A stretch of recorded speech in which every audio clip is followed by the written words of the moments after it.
राधेश्याम। आपने आज जाना है विषय मनोविज्ञान वार्षिक परीक्षा 2025। वार्षिक परीक्षा पेपर है आ मनोविज्ञान जे 2025 में लेवाई गयेलू है, जेना कुल गुण 80 रहेशे अने समय 3 कलाकनो रहेशे।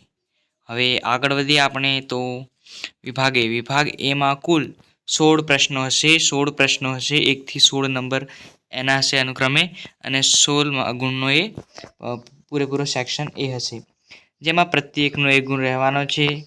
आ विभाग आपणे बेठा मार्क्स अपाव्यो छे, कारण के आना अंदर सचोट जवाब हशे, एटले के विकल्प तो आपेला हशे ते फक्त टीक करवाना छे, कां तो पछी लखवाना छे जवाबमां। एटले आ आपणे जवाब लखीए तो आपनो 1 मार्क्स तो पूरो बेठो मळशे। आनी अंदर अक्षरना मार्क्स पण कपावाना नथी। तो आपणे शरूआत करीए। तो पहेलानो जवाब छे बीने अने सायमन। पण शुं छे प्रश्न ए पहेला जोई लईए तो मनोमापनलक्षी मनोविज्ञाननो आरंभ कोनी बुद्धि कसोटी साथे थयो एम गणी शकाय? तो बीने अने सायमन, बरोबर। अने अचेतन मननो सिद्धांत कोने आप्यो? अचेतन मननो सिद्धांत फ्रॉइडे आप्यो हतो। कसोटीना संचालननी एक विधता शुं कहेवाय? तो एने कही शकाय आपणे प्रमाणिकता। शुं कहेवाय? प्रमाणिकता। आगळ जोईए तो प्रश्न नंबर 4। प्रश्न नंबर 4 में जोईए तो समयना बचाव माटे समान गुण लक्षण धरावता प्रयोग पात्र पर एक साथे अभ्यास करवामां आवे तो ते अभ्यास केवा प्रकारनो अभ्यास कही शकाय? तो ए प्रकारना अभ्यासने आपणे तुलनात्मक अभ्यास कही शकाय, बरोबर। विकास एटले गुणात्मक फेरफार, आवुं कोने कह्युं? विकास एटले गुणात्मक फेरफार, आवुं कोने कह्युं? मनोवैज्ञानिक हरलोके। कोने? मनोवैज्ञानिक हरलोके कह्युं आवुं। पछी शरीरमां थता रासायणिक फेरफारथी विविध गुणोमां थतो फेरफार एटले शुं कहेवाय? विकास। शुं कहेवाय? विकास। अने भयजनक के कटोकटीनो सामनो करवा माटे कयुं तंत्र मददरूप बने छे? तो अनुकंपी तंत्र, बरोबर। आगळ वधीए तो 8मो प्रश्न छे। 8मो प्रश्न शुं छे? मगजनो कयो भाग स्मृतिमां महत्वनो भाग भजवे छे? तो एनो जवाब आवशे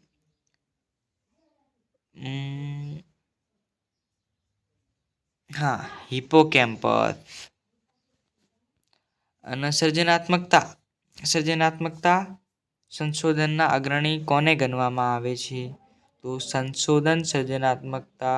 सर्जनात्मकता संशोधनना अग्रणी गिलफर्डने मानवामां आवे छे। गिलफर्डने। गाणितिक अने वैज्ञानिक नियमों तथा सूत्रों अनुसार समस्या उकेलवानो प्रयत्न करवो एटले अल्गोरिधम। शुं? अल्गोरिधम, बरोबर। कया प्रकारना स्मृति कौशल्य शक्ति प्रगट करे छे? तो રીતલક્ષી। જવાબ આવશે રીતલક્ષી। ટૂંકા ગાળાની સ્મૃતિને બીજા કયા નામે ઓળખવામાં આવે છે? તો ટૂંકા ગાળાની સ્મૃતિને બીજા તાત્કાલિક સ્મૃતિના નામે ઓળખવામાં આવે છે।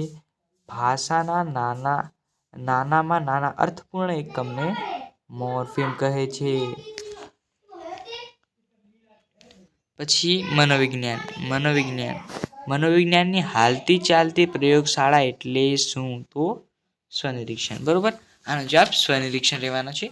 अने आना पछीनो जवाब छे प्रेरणाने चक्रीय कोने गणे छे? प्रेरणाने चक्रीय मॉर्गन गणे छे। कोण? मॉर्गन।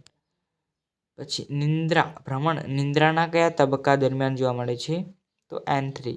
निंद्रानो जे तृतीय तबक्को छे ने एनी अंदर जोवा मळे छे। आगळ वधीए तो विभाग बी में आपणे लखवाना होय छे प्रश्न। प्रत्येकनो 1 गुण होय छे अने कुल प्रश्न लखवाना होय छे, એટલે કે 10 प्रश्न होय छे। 8 प्रश्न होय छे। 8 प्रश्न होय छे, 8 ना 8 गुण छे, એટલે કે દરેકનો 1-1 मार्क्स होय छे। अने एनी अंदर वात करीए तो दरेक प्रश्न लखवाना छे। 8 प्रश्नना जवाब आपणे आपवाना छे अने एक वाक्यमां लखवाना छे। बधाना जवाब एक वाक्यमां लखवाना छे, बरोबर। एक वाक्यमां 17 થી 24 सुधीनो एनो प्रश्न क्रमांक रहेशे अने बधा लखवाना छे। आपणे थोडुं घणुं सॉल्व करीए तो मनोविज्ञाननी सर्वप्रथम प्रयोगशाळा कोने अने क्यां स्थापी? तो मनोविज्ञाननी सर्वप्रथम प्रयोगशाळा વિલ્હેમ વુન્ટ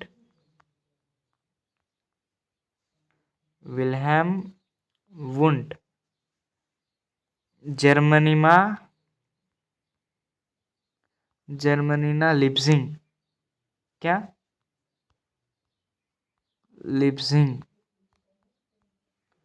લિપ્સિંગ શહેરમાં સ્થાપી હતી. બરોબર. યાદ હોય તો કચ્છના ધરતીકંપ પછી ત્યાંના લોકોની માનસિક પરિસ્થિતિ અને વર્તનનો અભ્યાસ કરવા માટે કયું નિરીક્ષણ ઉપયોગી છે? તો કચ્છમાં જ્યાં ધરતીકંપ થયો છે ત્યાં જઈને આપણે નિરીક્ષણ કરવાનું છે અને તેનો અભ્યાસ કરવાનો છે, અને પછી એ લોકોનું વર્તન અને પરિસ્થિતિ અંગે આપણને જાણકારી એટલે કે માહિતી એકત્ર કરવાની હોય છે. એના માટે આપણે ક્ષેત્ર નિરીક્ષણ પદ્ધતિ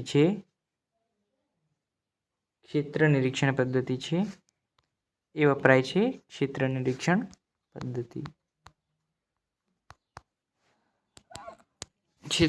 પદ્ધતિ વપરાય છે. અને પ્રગટ અથવા પ્રભાવી વારસો કોને કહેવાય? તો આનો પ્રશ્ન એટલે થોડો મોટો છે, એટલા માટે હું તમને ખાલી વ્યાખ્યા બોલું છું, તમારે સાંભળવાનું છે.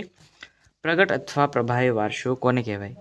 તો વ્યક્તિમાં દેખાતા પ્રગટ લક્ષણો અથવા ગુણધર્મો તે પ્રગટ અથવા પ્રભાવી વારસો કહેવાય. વ્યક્તિમાં જે ગુણો અને લક્ષણો દેખાય છે આપણે આંખ દ્વારા જોઈ શકીએ અને કહી શકાય પ્રગટ અથવા પ્રભાવી વારસો. દાખલા તરીકે ઊંચાઈ, વજન, વાળ, ચામડીનો રંગ, વાળનો રંગ, શરીરનો બાંધો વગેરે. પછી સ્વયંસંચાલિત ચેતાતંત્રના ભાગો કયા કયા છે? તો સ્વયંસંચાલિત ચેતાતંત્રના 2 ભાગ છે. કયા કયા છે? તો એક છે અનુકંપી ચેતાતંત્ર અને બીજો છે પરાનુકંપી ચેતાતંત્ર. બરોબર.